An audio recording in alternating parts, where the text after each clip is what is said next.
Hey, everybody. Sorry for some of the technical difficulties. We have a loaded room, and that's loaded in two different ways. One is we are completely loaded with presenters in this room, and two is we are loaded with attendees.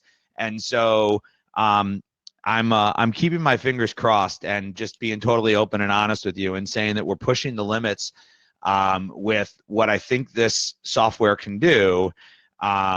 And we hope that it will still be a positive experience for everybody, and we'll be able to dive into some of the issues and discussions that we want to have. So on that note, my name is Jeff Cohen. I'm with Seller Labs, and I'm here today with my co-host and presenter, Lena Liberman. Say hi, Lena.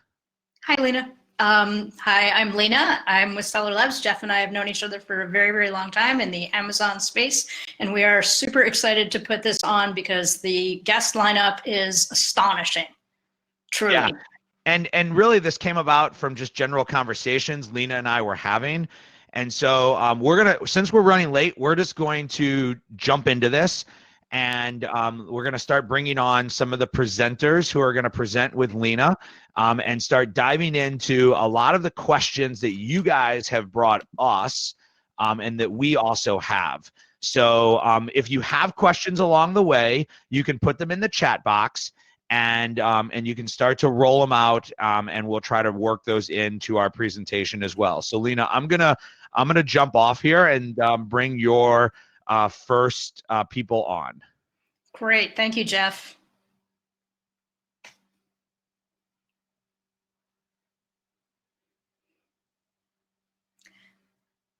So we're just waiting on a couple folks to connect. Session one is navigating the murky waters of Amazon's terms of service. And this was born out of, well, lots of conversations and constantly updating our content to reflect Amazon repeatedly and frequently changing their TOS. Hi, Kevin King. There you are. Great. Folks, this is Kevin King. You probably know him. Kevin, do you want to introduce yourself? Sure. My name's Kevin King. I've been selling on Amazon since 2001. So what's that, about 18 years now? I do FBA. Label. I have in the process of starting a couple others. I do training at the beginning level and at the high-end level. I host some events and speak at conferences all over the world. Excellent, excellent. And it looks like we have CJ Rosenbaum also. CJ, please introduce yourself. Tell us why you are here.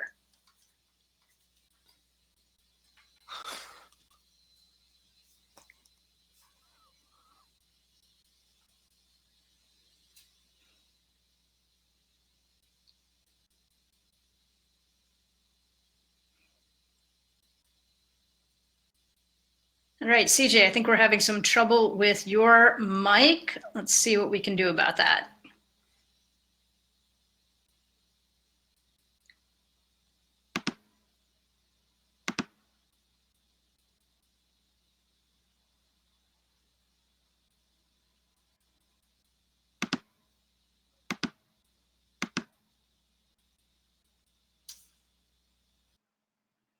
Wow, looks like we are getting questions already from the audience.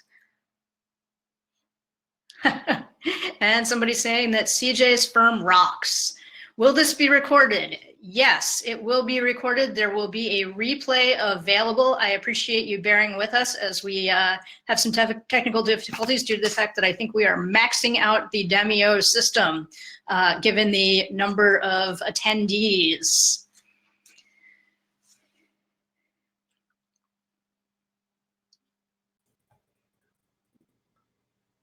All right, back on? Yeah, that's looking good, sounding good. All right, let's get this started, folks.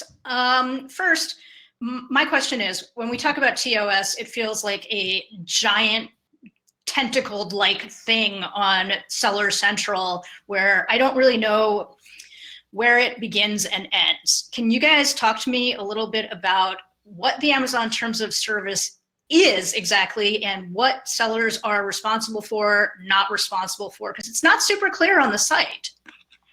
Well, if I may, the new TOS was updated on August 16th, and the formal name is called the Business Solutions Agreement. And it's the contract that Amazon imposes upon every single seller selling on .com.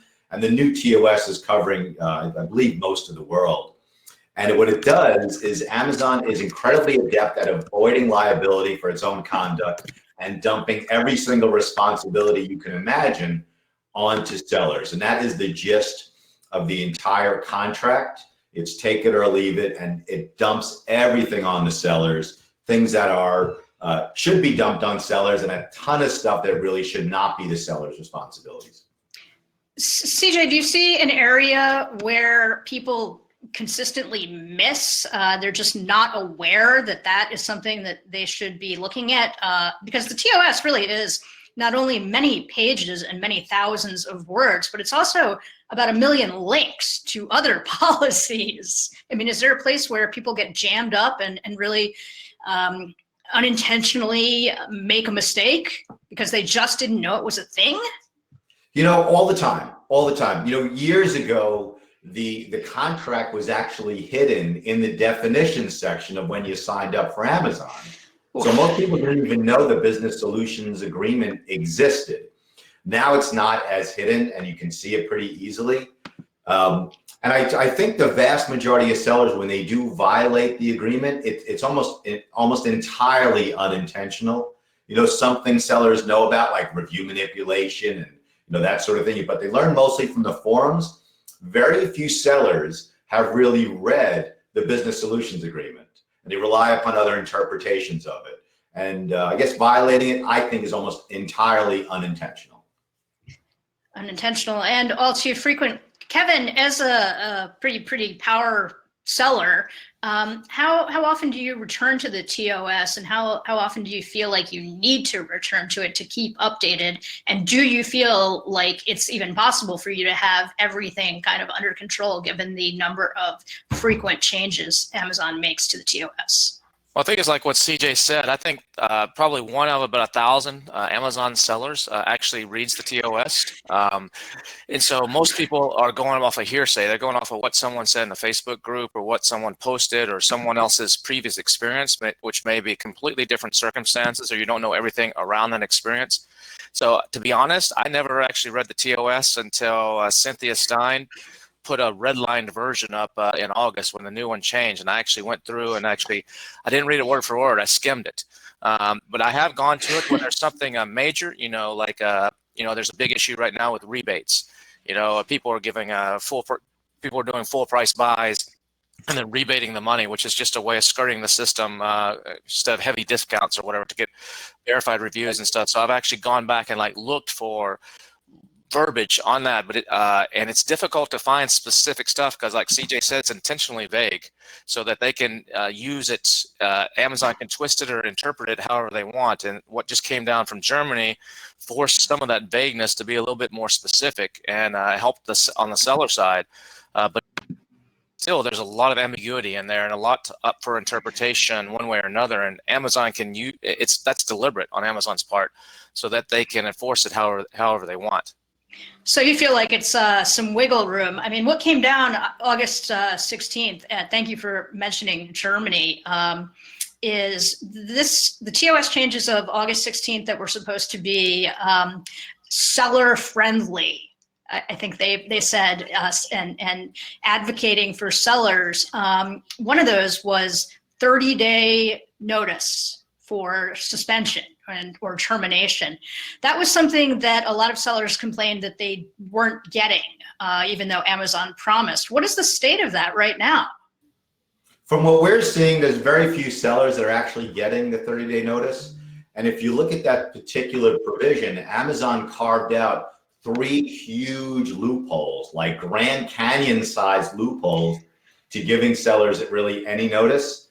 What we did, we're taking the entire contract and breaking it down paragraph by paragraph and putting videos up on YouTube. So sellers can really, most people learn by watching and listening rather than picking apart a contract. But Amazon said they're going to give 30 days notice, then carved out these 3 gigantic loopholes where it's either going to be 7 days notice or absolutely no notice. And I agree with Kevin that I think it is purposeful, that it's vague. And that also gives sellers a lot of good arguments to make, because you can argue that you complied with certain portions of the contract and point that out to Amazon, depending on what your issue is. And again, it's all part of persuasion. So the vagueness, I think, was made for Amazon to be able to do what it wants to do. But it also opened the door a lot to certain arguments for sellers to make when you have an issue, because you could be compliant with one section and Amazon is pointing out a different one. So, you got to turn things in a way that's positive. And so if you look at the contract, the ambiguity is bad, but you can also use it to your benefit from time to time. That's an ambiguity. You mentioned that kind of Amazon having its cake and eating it too, and being purposefully evasive or giving mixed messages. Something I would draw a parallel to is the big question of, is Amazon a seller or not? Where they are a seller when it is to their benefit, and they are not when there's an issue of liability. So I think there are a lot of competing messages that leave a lot of ambiguity and confusion. What, in terms of confusion, CJ, you said everyone that you deal with is really kind of unaware of that they have committed a violation. And I would say to that, I think some people are pretty aware that they have committed a violation, whether it is seeking out black hat tactics. A lot of Please, times, go ahead, not just on that subject. A lot of times they're not. I mean, there was just a podcast from one of the big, one of the 3 biggest software companies just had a podcast that came out last week with a seller that's doing something like $60 million a year on Amazon. And this guy on this podcast was actually saying, here's how he does ranking. He will actually go in and he'll create, he straight up said variation abuse, and he doesn't understand it. He said, look, when I'm doing a giveaway for a product, I've got a $50 product. Let's say it's I'm just making this up. Let's say it's a blender. He say, instead of doing a promotion with a discount on that $50 blender where he's got to give away 300, 500 of them, whatever the number may be to get rank, he will create a variation for that blender, and the variation, instead of a blender in a different size or color or whatever, it's actually a mixer that just goes in the blender, or it's the lid for the blender, or something that's like $5. And because they carry this, they're tied together, he'll actually use the thing that's not actually a variation to actually get the rank at a much lower price. And he just blatantly said that on a podcast, as if that's just the way it is and that's the best way to do it. And I don't think he realizes that's variation abuse according to terms of service, and Amazon is cracking down right now on that very specific thing in a big way, because it's been manipulated. People are putting a blender as a variation with a pair of socks and something else. And in some categories like clothing and sports and outdoors carry the same BSR. So you can game the system and get a lot of advantage. And this becomes taught on free podcasts. It becomes taught in seminars and events and on Facebook, and people just think that's the way you. They don't understand the TOS. So a lot of people they don't understand it. And Amazon, and they put up their hands like, what did I do wrong? This is what everybody else is doing. Yeah, this is what everybody else is doing. It's interesting that you bring up variation abuse, because I am reading a lot of complaints from people who are saying that not that they're doing it and that they don't think it's wrong, but that it's being done to them, that their listings are being hijacked and they are being the targets of variation and review manipulation from hijackers. What are you seeing anything with that?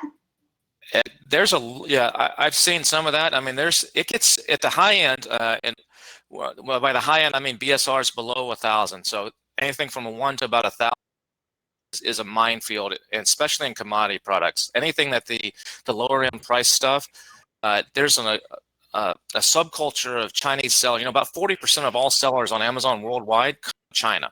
About 40% worldwide come out of China, and they're willing to do anything at all costs, and they don't care about the terms of service. They don't care about anything. copies of the SOPs from inside Amazon, so they know exactly what line they can push before it's going to trigger a flag or trigger something at Amazon. And they will come in and try to knock off their competition in any way they can, whether that's variation abuse or putting bad reviews or whatever it may be. And so that's an unfortunate thing. And for Amazon, they're trying to fight it.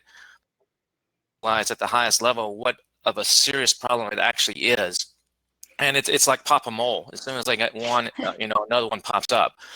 So it's a very, very difficult thing.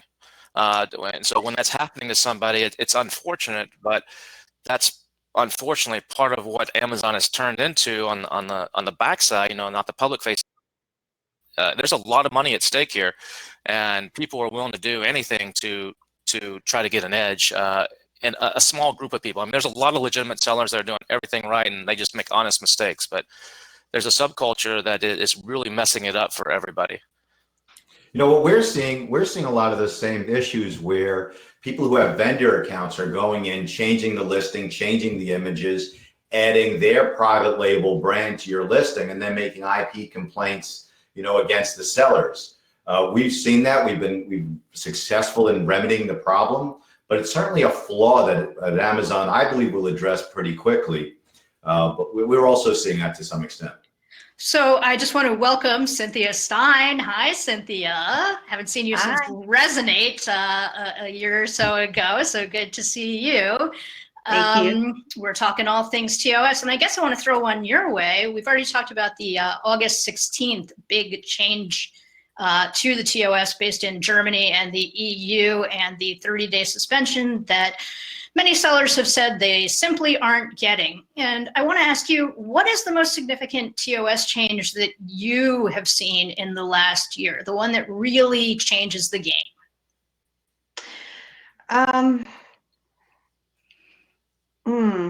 Well, that one that was supposed to start August 16th was a non-starter.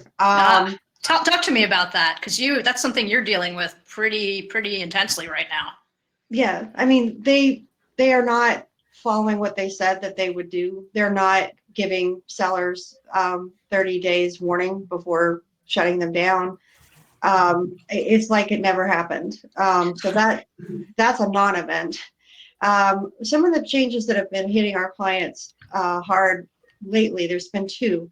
One is all the changes to the listing rules, and they're cracking down on sellers for variation abuse of all kinds, and they've changed the rules on what's acceptable and what isn't, and they haven't updated all of the website, the Seller Central site, to reflect this, so you have conflicting rules. I get my clients fighting with me all the time. Oh, wait, but it says here this about multi-packs or this about that. And I'm like, dude, I don't know what to tell you, but you're suspended, and you're suspended for this. And that's why. And, and then somewhere else in the website, it will say, oh, no, you have to have a manufacturer's UPC code to, sell a multi-pack, for example. And so that's really confusing. And then what's definitely related is the ongoing changes to review manipulation. And because some of the ways that reviews are manipulated is through what they call review aggregation, that is where you are messing with the parent-child relationship to take advantage of the reviews of the other children and to help sell a new product or a product that's yours and doesn't belong in the variation at all. Like maybe I've touched on that earlier about variation abuse and manipulation, and people doing it on purpose and not thinking that it's a problem, people doing it for promotional and launch purposes, and also people having it done to them. It's very serious, and it's really hard to unwind, because you go and explain to Amazon, oh, this is what's happening, or I have a bad actor, or I have this or that, and they're largely unsympathetic. And it's very hard to get them to pay attention. And, I think they probably just get so many complaints, they just want to they just be like, forget about it, right? And that's really a problem, because it's getting to the point where you can't go to buy a product on Amazon without finding the first few listings are all filled with cheaters. And I just know this from personal experience. I buy on Amazon all the time, and I refuse to buy a product from a seller that is cheated, that has fake reviews, or they're buying the reviews, or they have, merged two listings improperly or created improper children, just so that they can sell something in a way that they shouldn't be able to. And so because I'm, picky that way, I can hardly buy anything on the platform at all. I've Wow. started just going directly to the manufacturer, because so many of these are messed with. So, folks, what we're talking about with these doubling up on products and variation abuse, if you don't know, is if you go to a listing and say there's 100 reviews, you go through, and as it's for, say, Kevin's blender, as he talked about, and then you see somebody saying, "Great iPhone case," "I love this thing," or "awesome stapler." Those are what we're talking about, and that person is getting stars and reviews, and maybe moving up in the rankings, because that person is mixing products that should not be mixed. We're not talking about colors and sizes here. We're talking about totally different products. It's like what CJ said, that they're using accounts. You can buy Vendor Central accounts for $15,000, $20,000 or more over in China. They're legitimate accounts that have been seasoned and that have bells and whistles that would make Amazon's algorithm not think that anything's going on. And they use these accounts to actually go in. They find what's called zombie listings. And a zombie listing is someone that's maybe. I was selling a crate maker in the past, and I quit selling the crate maker for whatever reason, and I never deleted the entire listing off Amazon. Just went out of stock and just kind of let it sit there. But technology where they can go in, it's pretty easy to do, and they can find that this has 88 reviews and they're 4.5 stars. They'll go into Vendor Central and kind of take that over, because Vendor Central gives you godlike privileges on Amazon, and they will take that over and then merge that with their socks or their new thing. And most consumers on Amazon don't actually look at, they might review, so they'll get the first page of reviews to be something legitimate, ideally, and then the rest of them are all about something else, because most people, they just look at the star rating and the price, and maybe the first few reviews and move on. So it's a problem that it goes higher. The biggest issue is management at Amazon doesn't understand what's really happening. A case in point is a year ago, show in Las Vegas, and the keynote speaker was one of the vice presidents from Amazon, and this guy had set up the brand registry program. At that time, he was dealing with merch or something else, but he was involved in setting up the brand registry program. And I was able, with a lot of like 7 other sellers, to get a one-on-one with this guy. He agreed to spend 30 minutes with us in a room in the afternoon convention, and it's like 7 of us sellers. And he just wanted to, talk face to face with us. And we sat down and talked to him. And he's like, "Well, so what's your concerns?" We said, "Counterfeiting, hijacking." And he's like, "Oh, we fixed that. We have brand registry right now." And everybody in the room was just like, "You got to be joking. It's nothing. Mm-hmm. It's not fixed." And they don't understand doing this every day. And so they don't understand the pros and the cons and what's really takes to sell on the platform and what it's evolved to. And it's evolved to something that they didn't expect and they don't fully understand. And it's affecting the customers. Like Cynthia said, but most customers, we know as sellers, I'm the same way. I use Fake Spot to actually check to see if before I buy something, I know what to look for on the mix and how recent are the reviews. If I'm looking at a product and it's got 26 reviews and they all came yesterday, I'm not going to buy that. I won't buy that product. But the average consumer out there has no clue, and it's hurting sellers and it's hurting customers. And Amazon really needs to do something, and they're trying to tighten up the TOS. This is a bit TOS discussion, but it's gotten out of control, and they've grown so big, and there's so many things and so many parts and so many cultures and people from all over the world in here. It's just a big mess, and I think it's going to get worse before it gets better. Something that we've seen is that Amazon does respond to these things, but only when they become kind of big exposés. We see like the BuzzFeed broke the black hat story, and that was kind of the first time that Amazon said, yeah, we do have a counterfeiting problem. And just today, BuzzFeed did another one because there's been so much coming out of BuzzFeed, the Wall Street Journal, and interestingly enough, the Washington Post, which of course is owned by Mr. Jeff Bezos.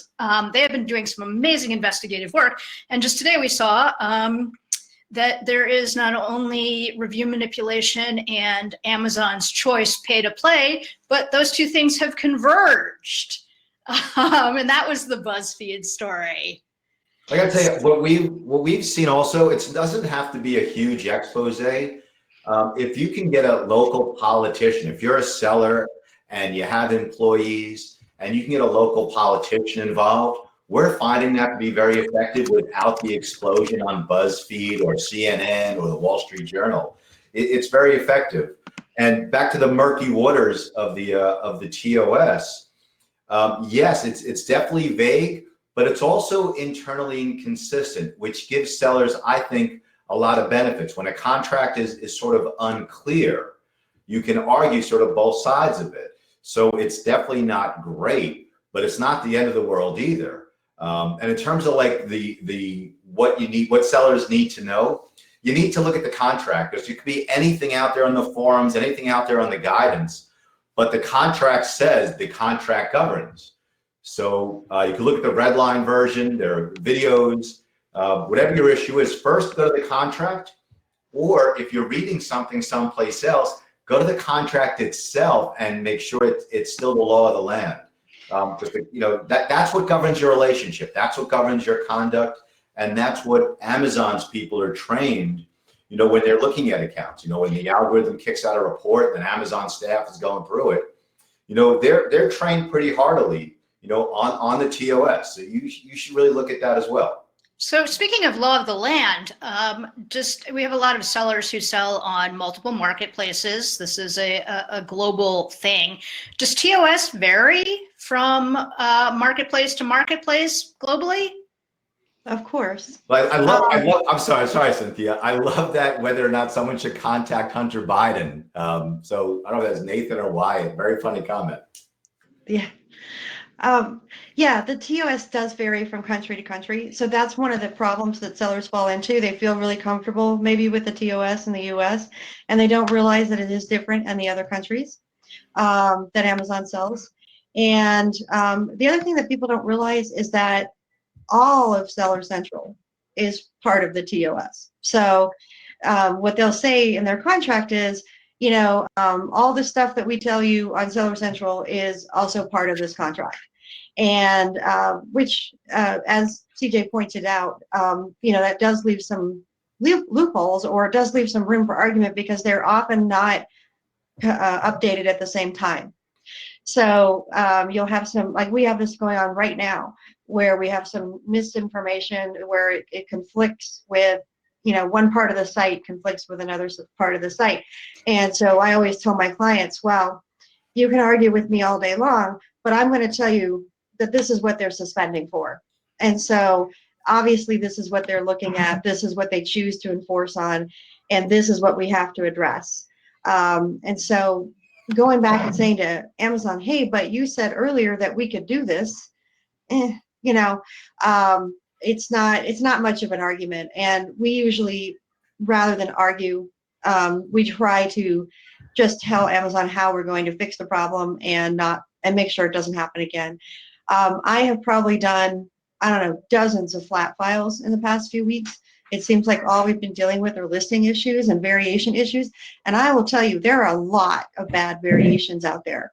And these are not black hat people. They just don't understand the rules of variations. And that's what Kevin was saying earlier. Mm-hmm.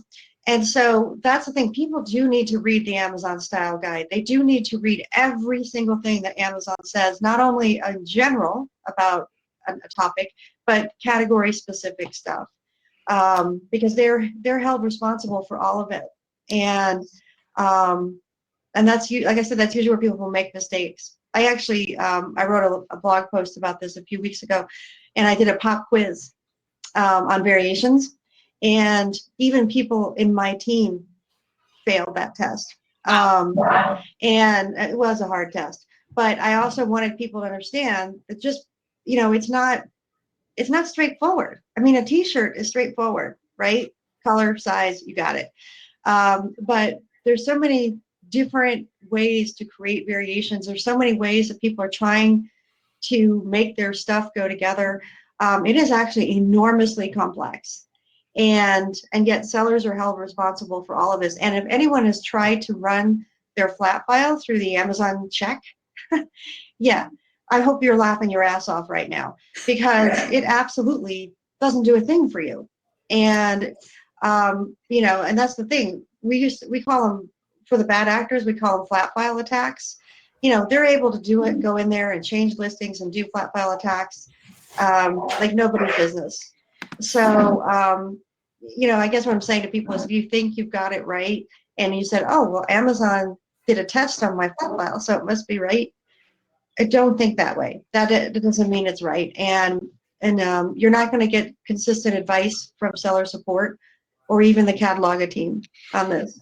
Yeah, speaking of seller support, that has been a huge source of frustration. We just read a story about people having to pay extra for sort of skip the line seller support attention. I think Jeff's going to get to that in the second session. That's something I'm really interested in. I want to talk about one TOS violation that I don't think sellers understand as a TOS violation, and that is package inserts. This is technically a violation of Amazon's terms of service, but I would say for 9 out of 10 packages that I get from Amazon, there's going to be a product insert or some other branding insert in that package. That's not against TOS if you're the brand owner. It's not against, if you're a brand owner, it's not against TOS. That's one of those vague areas, again, where you could argue, like what CJ was saying, you could use that to your advantage. If it's what you put on that package insert that matters, not what you have one in there. If you're trying to influence reviews and saying, I just saw Joe or someone just posted here in the comments, if you put on that package insert, I'll give you leave me a review and I'll give you a $5 discount on your next purchase or something like that. That's incentivizing reviews. You cannot, that would be against Amazon's terms of service. But some of the biggest companies out there, like Anchor, they violate it day in and day out. I buy stuff from some of these people just to see what they do, and I'm like, holy cow.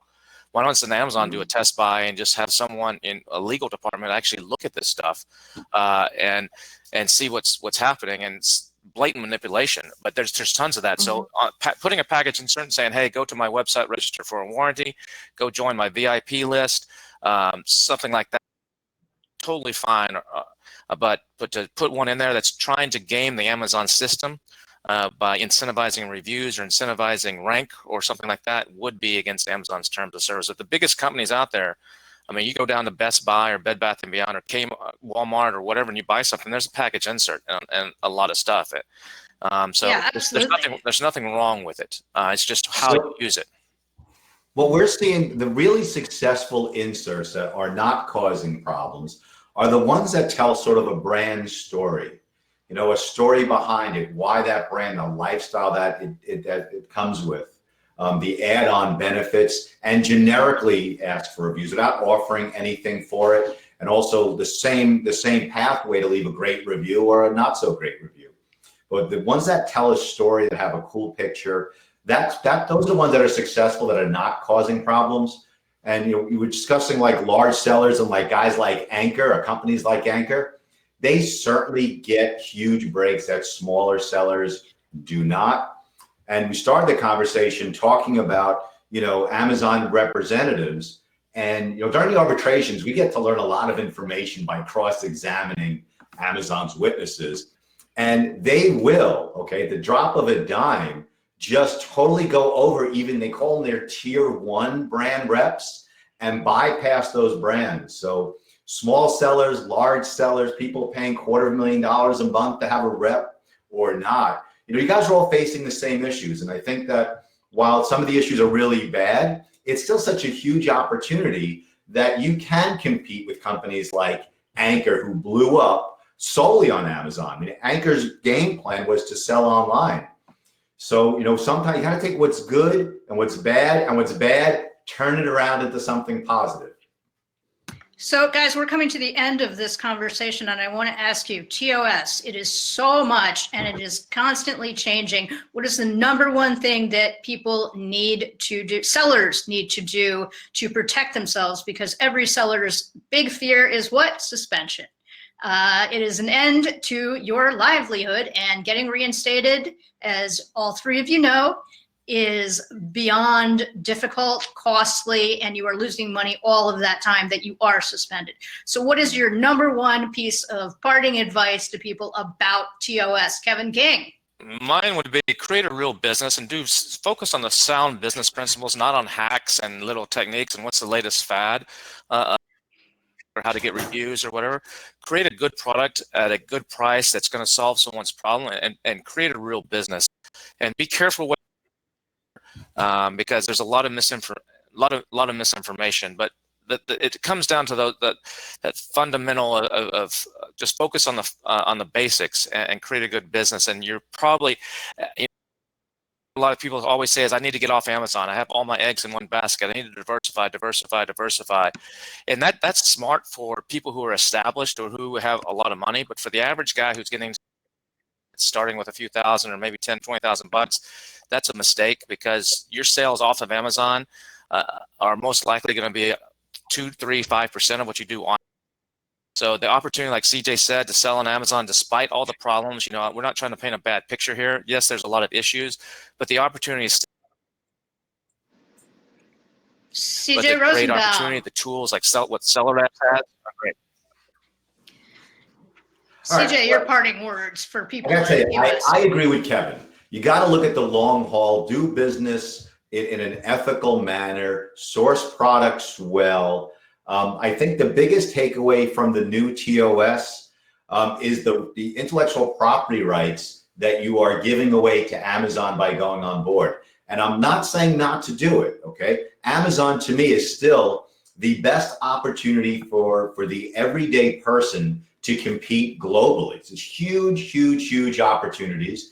And it's just an obstacle like anything else. If you live in the Northeast, you have to deal with the weather and the roads. And if you own a business, the unions, right? So the terms of service is written in a way that protects Amazon, but it's still, I believe, the greatest opportunity for entrepreneurs, because anybody can get in the game, anybody can start to sell, and Anchor is a great example of it. So it's just a challenge, just like a challenge you face in any business at all. Well, before we get to Cynthia, I want to thank you two gentlemen, because I think that Amazon sellers so often feel defeated and like, can I even try? Can I even send a feedback request according to the TOS?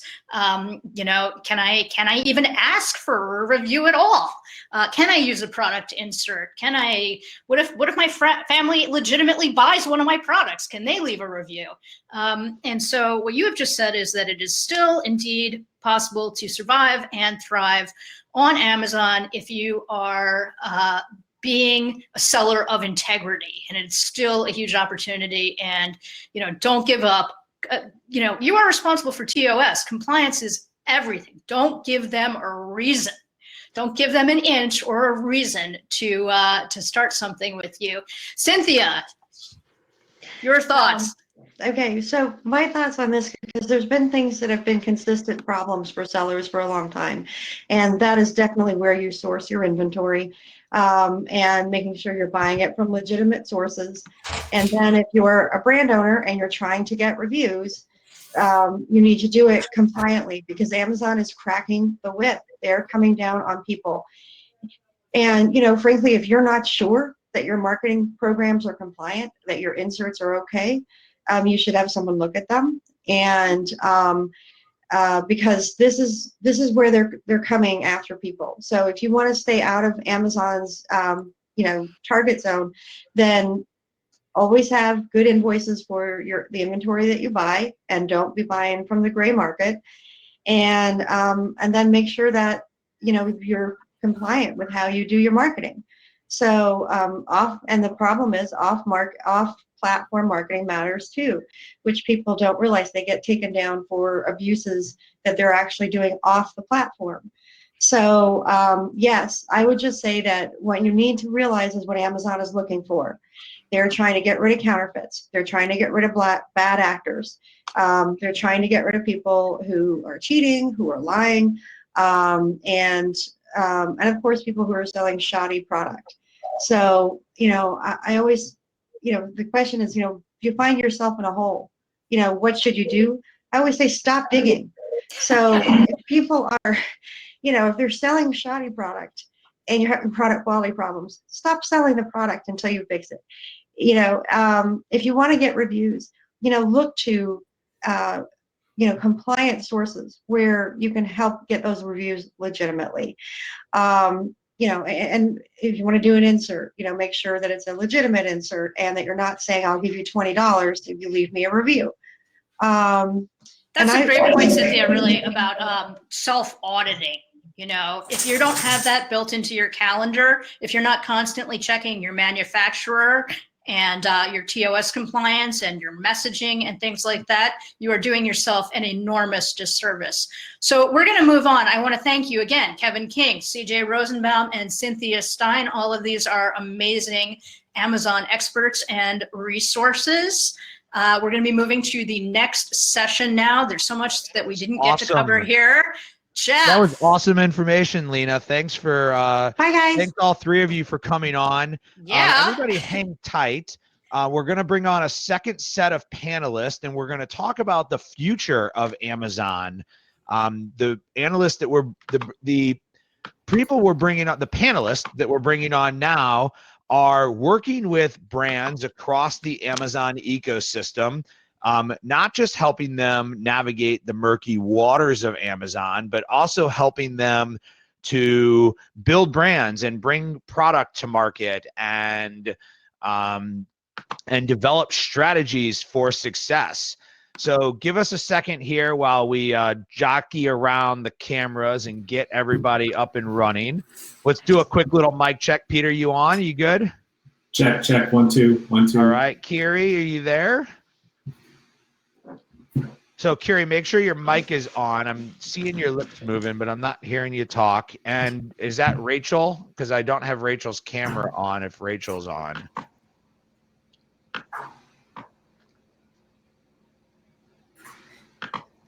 And I'll have Caroline, if you want to reach out to Rachel and Kiri and see if you can help them, we'll go ahead and get started.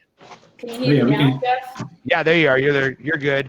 I don't know what happened with Rachel, so I'll let Caroline and the team kind of work with Rachel there as we get started. But as we wrap up that first section, I guess my first question for you is one that came through, which was like,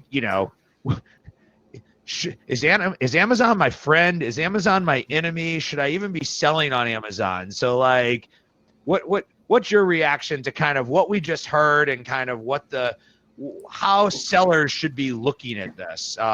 Kiri, you want to go ahead and start? Well, I don't think Amazon is really a good or evil entity. It's simply a platform, and you need to recognize what Amazon is good for, which is great exposure, tons of traffic, lots of tools that you can use at your disposal.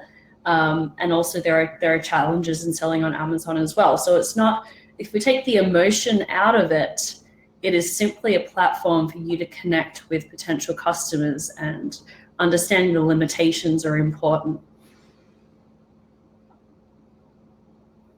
Have anything you want to add? And then I want to make sure we introduce all of you so people know who you are.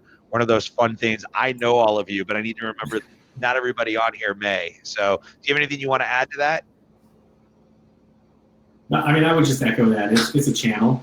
Yeah. It's a sales channel. It always has been a channel. It's unique in that they've done some pretty remarkable things in terms of figuring out how to get customers to engage and be heavily devoted to shopping through their channel, with shipping, FBA, Prime, with video, streaming video, music services. So it has a lot of bells and whistles with it. But at the end of the day, for a brand or for a seller, it's just a sales channel. Great. So I want to take a second to introduce each of you so the people that are here kind of know, and we're transitioning from talking about the murky waters of terms of service to this concept of like building a brand on Amazon and how we look at Amazon as part of our overall strategy. And I think what's unique about each of the three of you is really how you guys engage with the Amazon ecosystem. So Rachel, let's start with you. Former Amazonian, you work with brands and helping them develop their brand strategy. Can you tell people a little bit about Cascadia and kind of what you do, and kind of keep it short, and we'll run through each one of us here, and then we'll dive into some of these questions. Awesome. Okay. Hopefully you guys can hear me okay. Let me know if you can't. But I'm Rachel. I founded Cascadia over 4 years ago. We're getting close to 5 years now. Exciting. I used to work on quality for Amazon Basics and Amazon's other brands. So having that kind of from design to marketing concept around product development is kind of what we do, making sure that whatever you say your product does is actually what it does. And then we help folks with the visuals around making sure that that story is clear, that you can tell people, here's my product, here's why it's amazing, and here's why you need to buy it.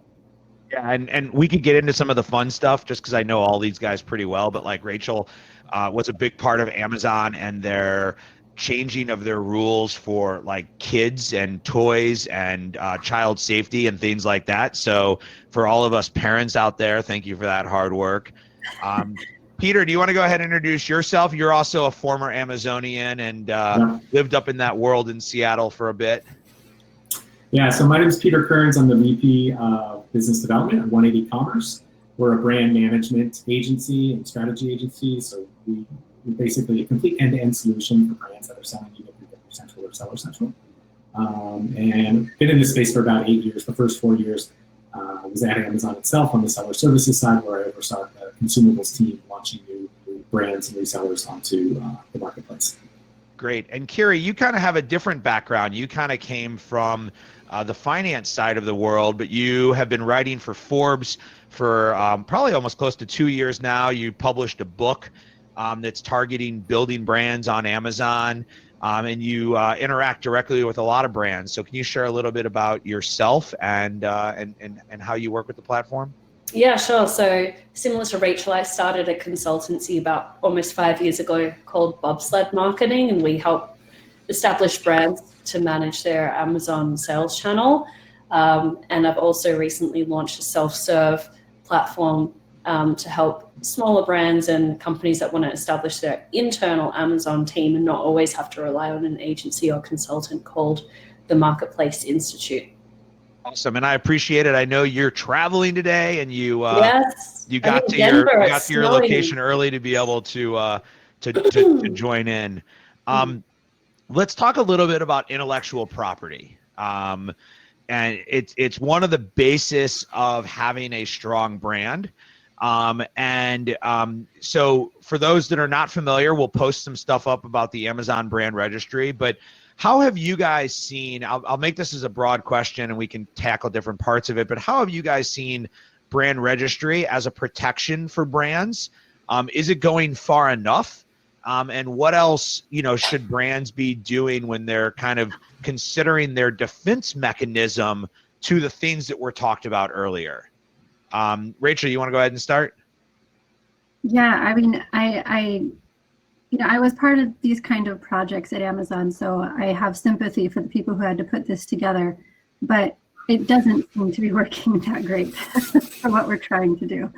And it's kind of frustrating because all the buttons work and then you push them and then the responses that you get are usually either completely random. So you're like, okay, so you must have been drinking this today and you must have been drinking that, because why didn't you give me the same response to the same issue?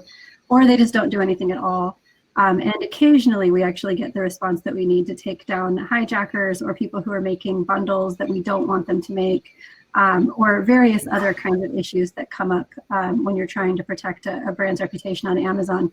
And I think the most frustrating part is when sellers do things like create an item with a fake UPC, or they change the brand name just slightly.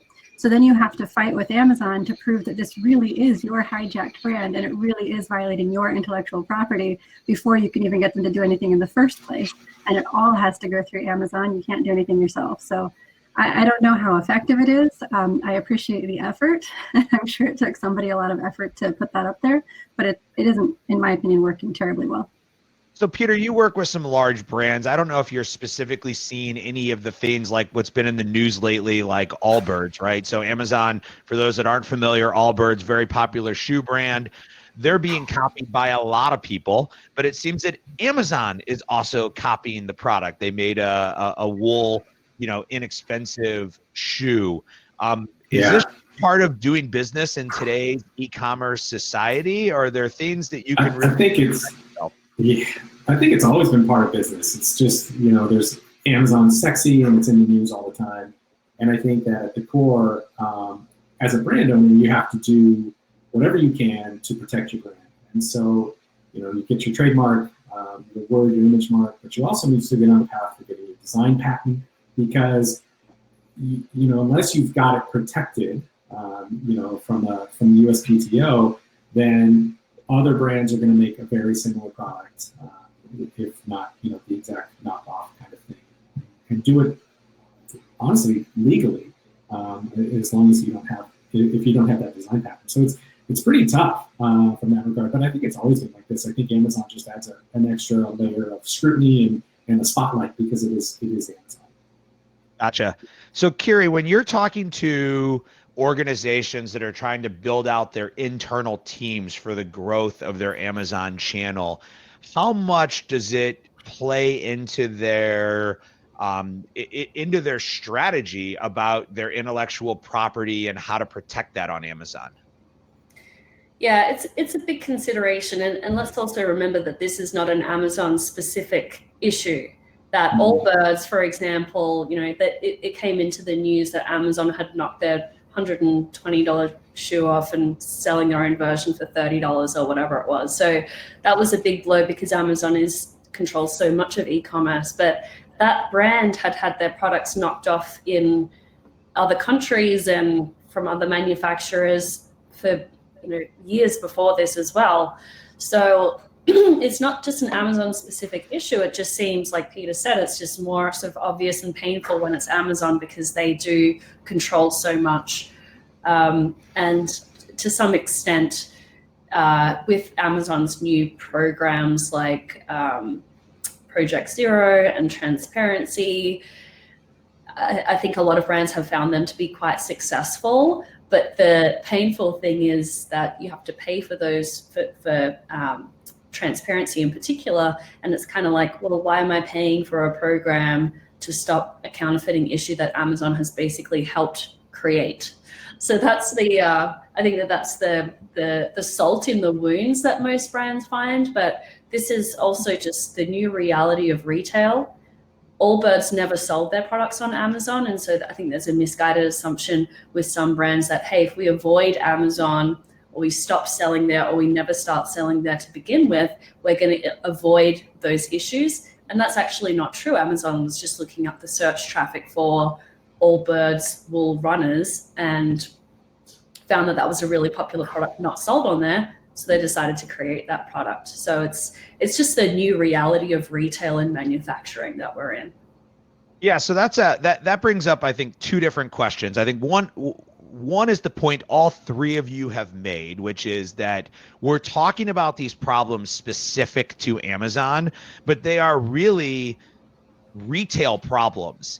And I think that one of the, and I've shared this thought with you guys individually, but I think one of the things that we've seen is that Amazon's growth as a marketplace has also forced sellers to grow in the marketplace. And so I think one of the challenges that sellers have is that I'll say selling on Amazon was easier 2 years ago than it is today. It's an easy statement to make, and 2 years from now, we'll be able to make the same statement. We've seen Amazon move from arbitrage to wholesale to private label. Is the next move of Amazon a differentiator between big brands and small brands? Is it a pay to play? Right? It seems like Amazon, the things that Amazon keeps coming out with, like Kiri mentioned, are pay to play. Is it going to get to the point where smaller brands have a tougher time competing because they can't get the access unless they're willing to pay for it? Peter, you want to start with that? Yeah, it's an interesting question and somewhat of a challenge to answer because there's a lot of moving parts and the marketplace is changing and it has changed a lot in the last couple of years. I do kind of feel like things are settling down a little bit in that it's becoming pretty clear that brands are what Amazon is really focusing on and making sure that they have the right catalog selection, whether it be private label by Amazon or whether it be a true brand that has direct-to-consumer Shopify site, social media, and consumers are choosing to buy it on Amazon. I think the part that is still a little bit unclear is how do they, what are the right advertising strategies? And I think that that's really where it's coming down to. What are the tools that Amazon's going to continue to make and make accessible to brand owners? Because let's be honest, that's pretty much the only area that they're really making these tools available for. And then how well do the brand owners execute against that strategy? How well do they understand it? And how well do they execute on their advertising? And so, excuse me, I think it's a pay to play, but I don't necessarily think it's a pay to play in terms of like getting access to certain things. I mean, yes, there are programs that cost money, but I do think that it's more around making sure that you have the budgets aligned to drive discoverability and conversion. Anybody want to add anything to that? Yeah, I think that brands are really important to Amazon, and I don't think that Amazon has a preference for like a big national brand versus an independent brand. They just care about making a sale and making sure that the customer finds what they need on Amazon. They don't have to go anywhere else. So you can outspend someone, or you can outsmart them. And there are still ways to organically be very competitive. And a lot of these big national brands haven't invested the time or attention in Amazon and really optimizing organic and paid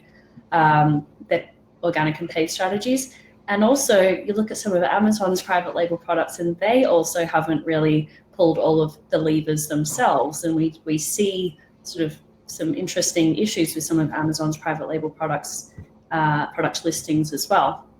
So it's certainly still possible to be scrappy, smart, or in some cases just outspend your competitors and get that advantage. So Peter, I definitely agree with the two of you guys. The combination of where you spend your money, I think that's where people get really mixed up, especially the big brands. You mentioned that they just don't really quite understand Amazon. The few times I've talked to some of them, they're just like, oh, it's so expensive to do, insert top line keyword here that gets millions of searches a month, and that's what they're spending money on, right? And you're like, well, sure, it's ridiculous to try to compete for that. You shouldn't do that. And so where you spend your money is just as important as spending your money. And I 100% agree it's pay to play, though. We just have had very little luck with people who don't advertise, but that doesn't mean that you need to be spending a ton of money on advertising. It's what are you advertising on? Yeah, that's just it. I mean, if you're not advertising on Amazon, you're probably advertising elsewhere, or you're spending money at an event, or you're spending money via product placement, which drives awareness, which drives customers to go to that journey, and then they buy it on Amazon. Yeah. So you guys brought up an interesting point, and I had a conversation with somebody at Amazon, and I told them some of the conspiracies that we as sellers have in the marketplace. And his response was awesome. And I want to know how you guys feel about this. His response was, you give us too much credit. We're not that calculated. So the question I have is this a massive conspiracy theory? Or are we giving Amazon too much credit for being calculated? And I think that part of the answer that I'd like for you guys to get into is to talk about the structure of how Amazon works with these micro teams and how they're kind of designed to compete against one another. But I think a lot of people want to know, is Amazon my friend or is Amazon my competitor? And, are they using their data internally to have a competitive advantage against me? Yeah, I think those are two different questions, Jeff. Yeah. The first one about the project management side of things. Any person who's ever managed a project just laughs at conspiracy theories, because just trying to get two people to do the same thing, which was the whole team, much less a whole company, it's just not going to happen. I know Peter's experiences as a former employee, like working at Amazon, a daily exercise in frustration, because you just get, oh, hey, this new team is launching this other thing, and you're like, crap, what are they doing? Okay, chase them. Okay, next thing about okay, chase them. Especially someone who's doing compliance as I was. I mean, we were just constantly chasing somebody else's new idea and trying to stop them from screwing up something for the company. So it's, it was just a constant chase. As far as your other question, I think that's a completely different issue than Amazon being disorganized, which it is. More that anyone at Amazon who has the correct permissions can search for sales data. And it's not so much that any one person is trying to take out any one seller. That's just not a thing. No one really cares about any individual seller necessarily, but they're looking for the top sellers of the top searched items. And if that happens to impact the seller, well, whatever. But it's not intentional or trying to get at anyone. It just happens to do so. I think there's a couple of things. First, I'm just going to start by throwing this out there. Fire phone, right? I mean, everyone thought that the Fire phone was going to be the iPhone killer, and it failed miserably. So I think that there's a lot of conspiracy theories about how Amazon's going to capture all this data and it's going to shut down all these brands. Well, Amazon's been around for a while. They've got access to a lot of data, and they've done some good things, and they've done some, had some big misses. Fire phone. That's a great point, and a lot of their private label brands are not successful. No, it's really not at all. Basics that's very successful, and the rest is a long tail of very mediocre products that no one buys. Yeah, but I think the thing that a lot of people don't recognize is that at the core, what Amazon's really trying to do is create a great customer experience and solve areas, product-wise or service-wise, that are ripe for disruption. So can they do a better job? Can they create a better widget than these other people? And so a lot of times brands get caught up with, oh, I've got to compete on Amazon, and they lose sight of what they're really trying to do with their brand, and then they get beat by the competition. And so if you take a couple of pages of Amazon's playbook, which Amazon took pages from the Walmart playbook and all the other playbooks and put them together and executed really well, you should be successful as a brand. And I wouldn't be worried about those kinds of, taking data and creating new products or pay to play, because it's always been a pay to play. If you're going to go into a retail store, you're paying to get slotted, at an end cap or an eye level shelf. I mean, it's retail. There's always a play to play environment. Yeah. I love what you said, Kiri, about the mediocre products. Even the Amazon Basics products, they have a hard time with. It was a couple of years ago. This was years after I was no longer working on it, so I'm not taking responsibility. But they launched some poop bags, the kind that are supposed to poop. Yeah. Well, they didn't test the thickness of the plastic or the way that they were tied, on, and they broke. And the worst possible thing for a poop bag is for the poop to come out. And so people were giving 1-star reviews on these poop bags, and it's like the one basic thing that this poop had to do, like you didn't test that was working.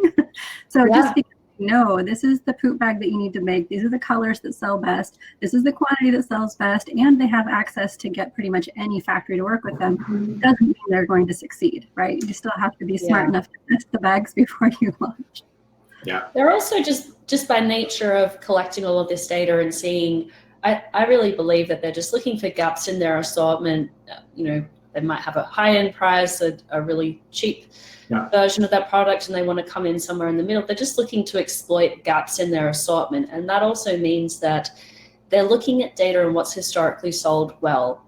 Amazon is not, investing in R&D and in product design and talking with customers and having focus groups and watching trends as they appear on the runway in Milan. But this is the same thing that an Anchor's doing, right? Like Anchor. The reason Anchor is successful is because they're watching those trends and building new products and looking at reviews. Yeah, they're innovating.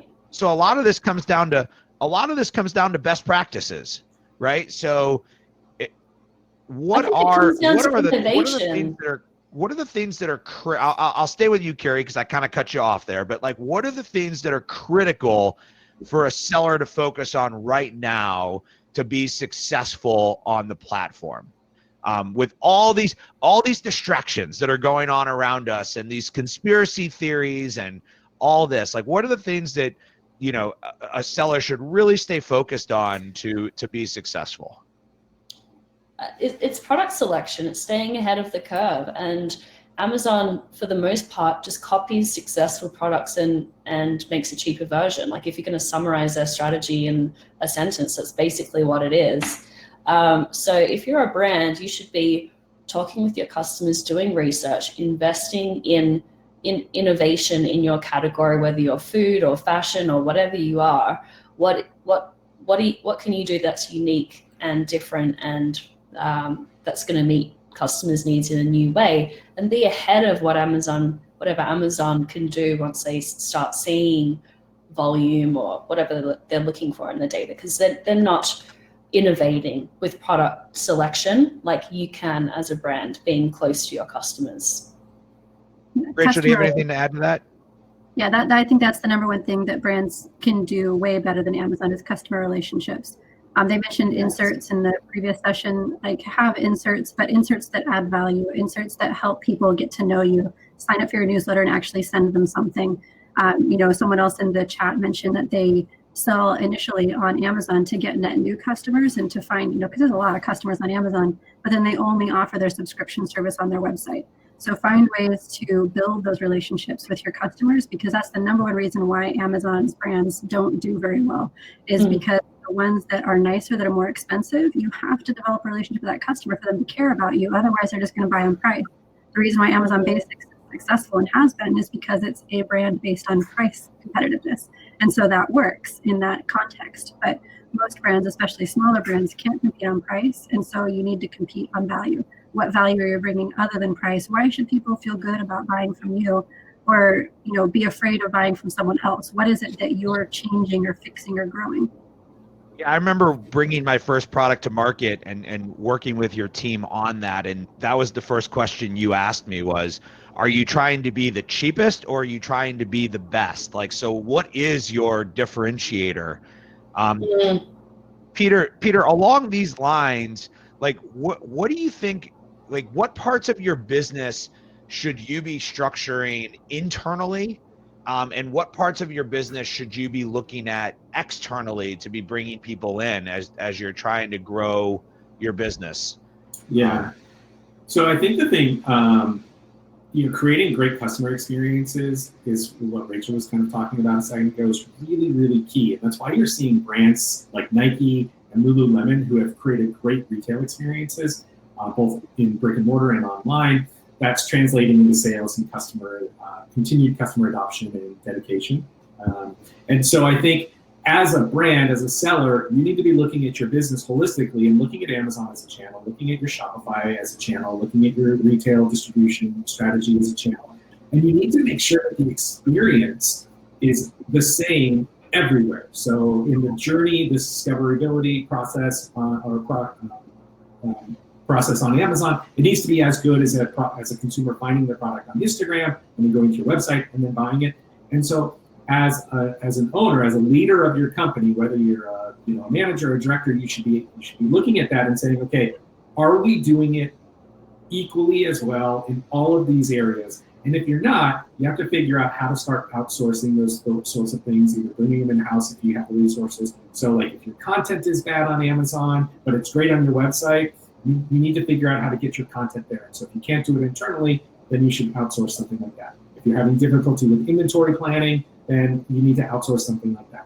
So I would be looking at the areas within your business that are either not running as smoothly or have some disruptions in them, and then figuring out what the best strategy is and recognizing whether you're capable of doing it or not. And if you're not, go find help. My grandfather always said, one of the keys to successful business is surrounding yourself by smart people. And I firmly believe that. And sometimes the smart people have to be, an agency or a consultant or, some sort of freelancer to help out. So That's I think probably why you call me on a regular basis. I call you, that's why I'm calling and texting you every day. Kiri, do you have anything to add? You work with a lot of companies in building their structure. Are there things that you say, hey, this is just something you shouldn't be doing? Yeah, the things that you can't outsource are like we're talking about, innovation, talking with customers, understand where you're heading as a brand and what's important to your customers. And to go back to the Allbirds example, just 'cause it's a great example because they had the best response of all time. Their brand, like Rachel said, the reason why people buy Allbirds shoes is because it's they have a sustainability message. They have, you know, a real brand built around them with the way that their product is designed and what it's made out of and their supply chain and all this stuff. Amazon comes out with their $30 sneaker and the CEO of Allbirds says, hey, we don't mind that you copied our shoe, but why don't you copy our sustainability practices as well? Which is the best response you could possibly have from a PR perspective, because it shines a light on the fact that Amazon is in it to make a quick buck and Allbirds is in it to save the planet, or, you know, whatever their message is. So I think that's really critical to get right, is what's your message, how are you staying ahead of the curve with products and talking with customers. And I think that things that you outsource right away is anything that software can do better than a human. And there's lots of software tools out there to help automate just manual tasks that you have no business doing, like, you know, reconciling fees and checking for what your buy box placement is and things like that, and a lot of software to automate PPC. So that's a little plug for Seller Labs right there. Thank you. Rachel, I'm going to take you a little bit of a different direction here. Advertising. Advertising on Amazon has gone from a first mover advantage to an everybody better be doing it. There's different reports as to whether the costs are going up or not. I'd be curious if you guys are seeing the cost of advertising getting more expensive, or is it just the scope of advertising getting more challenging? And, you know, hey, conspiracy theory, you know, does Amazon punish you if you don't advertise? What are kind of the best practices for competing and advertising on Amazon and winning that channel? Yeah, absolutely. And it kind of ties into the last question too. We deal with a lot of founders and early stage startups, and most founders are innovative, exciting people who are constantly going from one thing to another, and they're usually really bad at advertising. So that's one of the things that they often ask for help with first, is because they're like, too many numbers, spreadsheets. So that's something that's kind of a funny thing about Amazon, is you always use spreadsheets in the company, so they don't really give you very good dashboards. They give you a pile of spreadsheets. So you end up having to sift through a lot of data that way, or sign up for a service to help you do it that way. What I've seen is that it seems like there's more reliance on bid automation tools. And so what we're seeing for some of the better keywords is the prices for those bids just keep turning up and up and up. And so we basically had to constantly change which keywords we're going with certain clients in very competitive spaces, because the competitors are basically just ratcheting up what they're paying for the bid so they can keep winning the top placements. And for, you know, as I said, we work primarily with founders or early stage startups, most of whom do not have a ton of cash on hand for an advertising budget on Amazon. So we end up moving things around where it's like, okay, those ones just went over $3 a click. Now it's no longer profitable. Let's move over to these other targets here, change around the titles. Let's target different keywords now instead of the previous keywords that we're working that are now too expensive and not getting a good return. So I think that's the biggest thing that we're seeing, is just there's a lot of competition on the platform now. So whereas it used to just be crazy in like cosmetics and supplements, you know, everyone knows that that's crazy and expensive for a lot of clicks. I mean, some of these are like $6, $7 a click. Now you're seeing that go into some of the areas in hard lines and soft lines. Still, there's plenty of keywords that are low. I mean, Amazon is a search engine. There are literally millions of ways to find products, different variations, longer tail keywords. It's just more work to find them. And so if you don't, you know, it's always the time or money thing, right? So if you have the time to go find these keywords, sweet. If you have the money to just bid on the mid-range and up, to where you don't have to find some of the long tail keywords and try to get traffic coming in that way, then cool. Or, you know, we do have a couple clients who have basically just said Amazon advertising sucks and we hate it. And they've been focusing almost entirely on influencers. And they just basically gave up on Amazon. So deciding where your brand is and where your customers are, for them, it made sense for them to really focus on Instagram and Pinterest. Cool. So that worked for them, and they just really don't spend any time advertising on Amazon. they're trying to use Amazon more as a logistics channel, something where people know that it can ship and arrive by the next day, as opposed to trying to get new customers through Amazon. They're getting new customers through social because it has gotten so expensive lately. Yeah, and I think you bring up a really good point, which is, I think you bring up this point, you guys can debate this, but to succeed on Amazon, you need sales velocity. Do we all agree? Yeah. Okay. So that's the, if you're whiteboarding this, like that's ultimately what you need, right? You need sales velocity. Now you got to determine how to drive the best. Organic sales velocity will only get you so far. So how are you going to make up the gap? And I think, Rachel, the point that you said was advertising could make up that gap, but in some points it becomes ineffective from a cost perspective, and then you want to actually join in and start doing it through social or through Facebook or through other means. But you have to close that gap. Like you have to be able to sell a certain number of units. Organic plus paid equals total sales velocity. And that's what you have to figure out. Peter, anything you want to add to that with PPC and kind of the rise of cost? Yeah, I think I read an article this week that said that the Amazon advertising is going to be the most profitable business unit that they have. They've got their 3 pillars: advertising, AWS, and then the traditional e-commerce retail in the marketplace. And so the advertising is just going to continue to be highly focused, especially if it's driving increased sales and profitability for the company. So it's going to continue to get more complicated. It's going to continue to be more expensive. And I think that at the core, Rachel's spot on. You have to drive traffic and discoverability to your products. And you need to, as a brand owner, you should know your product best. And so you should know, do you have a higher engagement on social media? So push products from social media to Amazon to drive those sales. Do you have higher engagement through Facebook or through videos, YouTube, or product placements? We had a brand partner that was mentioned on a really large podcast, and we saw their sessions and their conversion just immediately positively respond from that. So I think that at the core you have to understand that. But I think what Kiri was talking about, creating great products and that messaging around Allbirds, that's also so important. And that, remember, this is a channel, and that's one of the aspects of it where you've got to make sure that you're staying on point for what the brand is doing. Yeah, go ahead, Kiri. I just want to add something that it's been pretty widely, if you look channel by channel, and there was a survey by Nanigans, big paid performance agency that works across all different channels last year of marketing executives, 50 marketing executives surveyed to find out which channels they found most effective and why from an e-commerce standpoint. And Amazon's the hands down winner in terms of ROI. And because you think that Amazon advertising is getting expensive, you look at Facebook and Google, and it's insane because there's not just retail products that are being sold on Facebook and Google, it's services and digital products and things like that as well.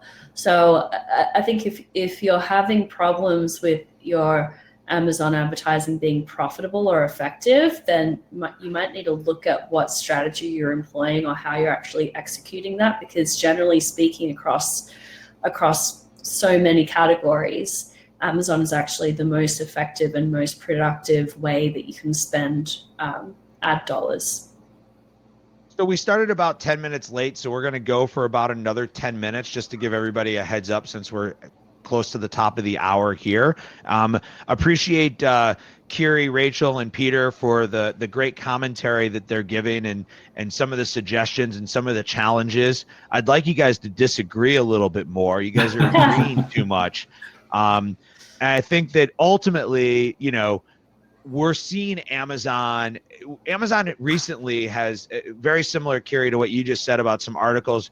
Amazon has really been positioning themselves as a tool for SMB. They're releasing statistics about the number of SMBs. They're running ads on TV about how they help SMB, small to medium businesses, for people that don't know the acronym. Do you see this? Is this a media play because they're trying to prove that they're not just hurting the local businesses, but they're actually helping local businesses? Is this just a media play? Is it still a great channel? What is an SMB? And I think that that's the issue. Like, they haven't even defined anywhere in any of these communications what they consider to be an SMB. I looked up the US Small Business Association definition of an SMB, and they have different definitions by category. If you're a manufacturer, it's less than 1,500 employees. If you're a retailer, it's up to 500 employees. So we don't even know if Amazon is using the same definition as the SBA. I imagine that they would, but they've never confirmed it. So the very definition of them saying, hey, we're great for small business and we're helping all these SMBs. What is an SMB? That's what I want to know. Peter? I don't expect you to know that. I don't expect you to know that answer.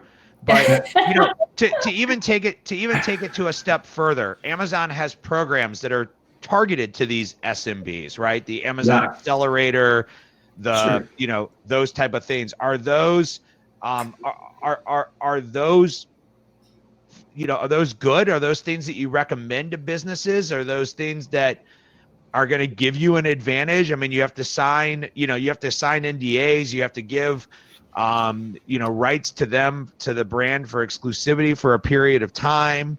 Yeah. I'm a big proponent for brands to maintain as much control over their intellectual property as possible. And so those two programs both give Amazon the right to buy the intellectual property for a predetermined amount in a very short window of time. So depending on the brand and what they're trying to do for their overall strategy, it might be the right thing. It's hard to say. I look at it on a case-by-case basis. But I think the thing that you want to recognize here is that, what is a small, medium-sized business? They're putting out these tools.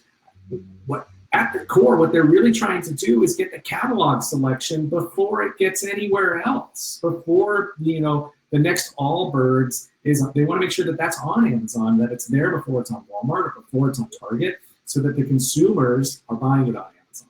And that's really what they're trying to do. They're trying to find new products, get them built and either born and then built onto Amazon, and then dependent on that channel. And so they've got it and they're controlling it. And I think that that's really what's at the core here, is that they want to make sure that they have their catalog selection before it has the ability to go to any of the image competitors.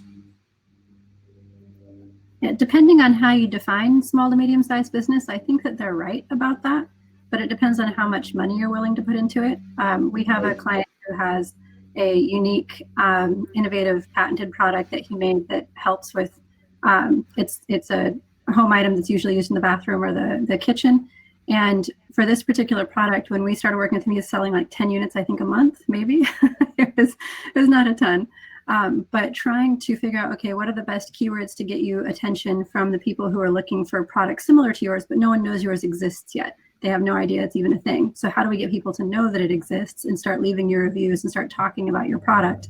And last month he got featured in like Better Homes and Gardens and got some PR around it. And between, the work on advertising on Amazon and then people reading about it in Better Homes and Gardens and then going to Amazon and seeing all the great reviews, he doubled his sales in 1 month from one placement in Better Homes and Gardens. But because he was already on Amazon, on a platform that is trusted and known to consumers and already had good reviews on Amazon, that makes it so much easier for the customer to then say, oh yeah, I definitely do want to move forward with this. Just because you get the PR, just because you get that word of mouth doesn't mean you're going to get the sale if your Amazon presence Right. ends up. And what I would say is this is a great example of the shift at Amazon from private labels to brands. And everything we're talking about within here is about how you make a brand successful on Amazon. So gone are the days of just private labeling products and hoping that they sell. The hope strategy is gone. All right, I'm going to bring up a few conspiracy theories and kind of get your thoughts. Washington Post had an expose about Amazon making changes to their search algorithm. I think the Wall Street Journal, there's been a lot of talk about this move from A9 to A10 and things like that, which I kind of find funny because I'm like, no, it's still A9 because algorithm has 9 letters. They're not changing it to A10. Is Amazon manipulating its search to promote its own brands? Have you seen anything significantly different in the clients you've dealt with? One of the premises of that article is that Amazon makes more profit off their private label products, and just eyeballing some of their products, I just don't believe that that is possible. Maybe in some cases, but not in all. My personal hypothesis is that Amazon isn't, they're concerned about a customer never having to leave Amazon because they didn't find what they want. And I think that they're creating products and brands to fill in gaps in their assortment, just so customers never have to leave Amazon. And I don't think it really comes down to a preference between their own brand versus, small independent brand versus a national brand. Any monkeying around with the algorithm, I think that Rachel agrees with this at least, is people trying to further their own careers at Amazon and achieve some KPIs that might have been set for them as a brand manager to get, to build, Amazon Basics up or something like that. Do you think that there's a possibility that the Amazon Basics team is working with the search team to be able to prefer their product? I mean, we've seen the different testing, right? We've seen the carousel from our brand. We've seen we've seen some of the different testing Amazon has done with the placement, but that's different than the algorithm that drives the organic placement. Yeah, the sources who spoke to the Journal said that, and they were unnamed as well. And then Amazon, I think, came out and denied it as well. But Rachel, sorry, you go ahead. No worries. I mean, even if someone went to search from the Basics team and said, hey, we'd really like to get preferred placement, I would definitely expect the search team to come back at them and say that has nothing to do with the customer experience. Number one leadership principle is customer obsession. I would be really surprised if search went along with that. I mean, just honestly, I'd be super surprised.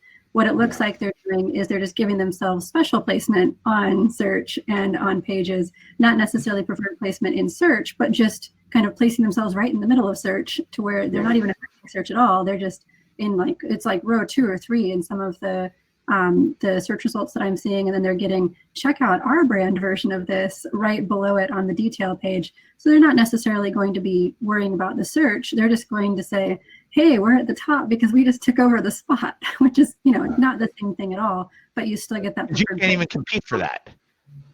Well, they don't have to compete for that. Exactly. But it's not the same thing as asking search to change their algorithms, which I just don't see them doing.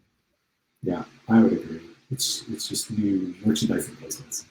All right, is a showdown between is a continued showdown between Amazon and governments, and I'm going to say this in general because we've seen it in India, right, where India basically said you can't sell any products; it has to be a full marketplace. We're seeing it in France where they're kind of forcing extra fees for Amazon to be collecting. We've heard rumbles of it in the U.S. around the term monopoly and whether Amazon's a monopoly. As Amazon continues to grow and have a dominant place, how do those political pressures affect us as brands? So I'm not going to ask you whether Amazon's a monopoly, but as those political pressures continue to mount, how will they impact brands and sellers on the platform? Will our fees go up? Will we lose the ability, to be able to sell in certain areas? I feel like the one example where Amazon, caved to political pressure around the commentary, I think it was something that Elizabeth Warren had a speech months ago talking about how Amazon has a monopoly on pricing because everyone has to sign an agreement that says you can't have it cheaper anywhere else, including your website. And then right after that, Amazon clarified their position, let us call it clarified, and said, no, really, you can have whatever price you want on your website. And so that pressure, I don't know if the result would necessarily be bad for sellers. But they still suppress the buy box now, even though they changed their policy. So with our clients, they've been able to raise on their website only, but if then somebody uses that on like Wayfair or Google Shopping, then they have a problem. But their website doesn't seem to be a problem anymore, whereas it used to be.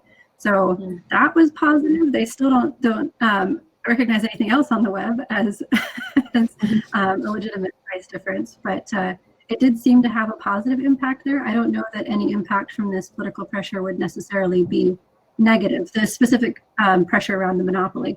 Now, some of the other things that you mentioned have to do with the monopoly question. I think that the scrutiny that comes, even if it doesn't eventuate in any real action from the regulators, helps to shine more of a light on what Amazon is up to, and consumers are getting wise to the fact that, hey, maybe everything that shows up in search is not organic, or maybe Amazon is hurting these small businesses in some cases. The more media attention that Amazon's practices get, which can be kind of anti-competitive in some areas, is just going to help Amazon to wake up to the fact that some of the things that they're doing aren't friendly to small businesses. And so whether any direct government action comes in or not, I think that the fact that the media is talking about it, sellers are talking about it, the public gets to kind of see what's happening, is what's going to be helpful here. Is just more attention on the issues that we're all talking about today. Peter, you're being deceived. You're being purposely quiet, and you warned me that you didn't even want this question. I didn't even want to go down this question. Yeah, I think it's. That's okay. I'll take you down a different path. No. I think it's important to. I think we don't really know, and I think that you look at where we are in the history of our civilization with technology, and how 4 really big technology companies are so influential and controlling in our lives, Amazon being one of them. But when you look at what Amazon has, they have AWS, which controls your website, which controls a ton of websites that retailers and brands own. They have advertising, and then they also have the ability to sell. And so I think that there's sensitivities around all 3 of those things, because whether or not they've ever done this or would do that, if they get into a disagreement with a brand or something that's really big, then they go and throttle your website through AWS, or then they go and increase your advertising pricing, or they go and remove the buy box, or so from your listing. So there's a lot of things in there that I think deserve some scrutiny. But as a brand, I don't think I would be too worried about it. So I want to end on this question. It's a statement that I believe is true, and that is that it's Amazon's playground and they make the rules. If we as brands and sellers want to play there, we have to follow them. I'd be curious if you disagree with that. And then if that's true, then what's your one kind of piece of advice for sellers to kind of wrap up here? What's your kind of one piece of advice for sellers to stay successful? Rachel, you want to start? Yeah, we do things a lot of times where if you're talking about a playground, we're like, all right, here's the edge, let's walk on it. And there's plenty of times that we'll do that and just not go off the other end. That's the main thing. And then sometimes Amazon's like, oh, that used to be the end, now this is the end. Okay, fine, hopping back to that, that's fine, we'll agree with that. Just in general, trying to compete the way that the cheaters are is just not a good long-term strategy. Your Amazon account is way too valuable. It's better to not make as much money in the short term than to lose the Amazon channel, period. That's just not worth it. As far as the kind of takeaway, I would say just what we started with. Amazon is a channel. It's one way to get new customers, and it is a great way to get new customers. I don't remember the exact number from last Black Friday, but it was somewhere in 26 million range of customers who hit the website between Black Friday and Cyber Monday. Just an enormous number of unique visitors to Amazon. And that kind of exposure is priceless. So depending on what you want to achieve with your brand, having a presence that's well curated on Amazon, I can't tell you how annoying it is to try to find something and someone didn't bother to curate their Amazon presence, or they're relying on sellers, and so you can't find it as a customer. You're not going to get sales on Amazon because of that. And it's the biggest online marketplace out there. Why wouldn't you curate your Amazon presence? Yeah. Kira, you want to add to that? Yeah, something that we all talked about a little earlier in the conversation, but play a role that Amazon can't play, which is innovating with your product assortment and your brand. because Amazon is, with their own private labels at least, they're only coming in and copying what's already working. They're not out there innovating in your category. They don't understand your category as well as you do. And so try and advance in the areas that you have a unique strength in, which is customer development and understanding your market. Great, thank you. Peter, some final parting words of advice. Some final parting words. I think it's Amazon's playground or obstacle course, is maybe how I would want to look at it. And so you need to be aware of it. And it is a channel, but it's a very unique channel in that it has the ability to destroy your brand if you're not careful. And it also has the ability to propel your brand and capitalize on significant amount of sales and traffic. No other channel really can destroy your brand, but Amazon can. You have unauthorized resellers, a poor distribution strategy, bad content, bad inventory planning where your products are out of stock and the competition is conquesting against you and they buy yours instead. So whether or not you like Amazon or not, you need to not keep your head in the sand. You need to stand up and pay attention to what's going on with Amazon. And yes, it is a channel, but it's very unique in that it is one that can, flood and cause great havoc for your brand if you're not careful. So I think it's a good thing, but you need to pay really close attention to it. And at the core, excuse me, you need to focus on creating great products and then selling them through that channel. Awesome. Thank you. Thank you, all three of you. Thank you to our three guests from earlier today. We tried something new. We had some technical difficulties at the beginning, so thanks for bearing with us. You guys asked a lot of great questions along the way. Lena and I will record some videos to kind of address some of those questions and shoot them back. We'll also work with some of our guests to answer some of those questions in future blog posts. Overall, thought the information that was shared all day today was absolutely amazing. So I thank you guys for giving your time, which is a very valuable asset, and for sharing your knowledge. So thank you to everybody. Recordings will be made available and shared with everybody after the webinar ends. So thank you, and everyone have a great day. Thanks, everyone. Bye-bye.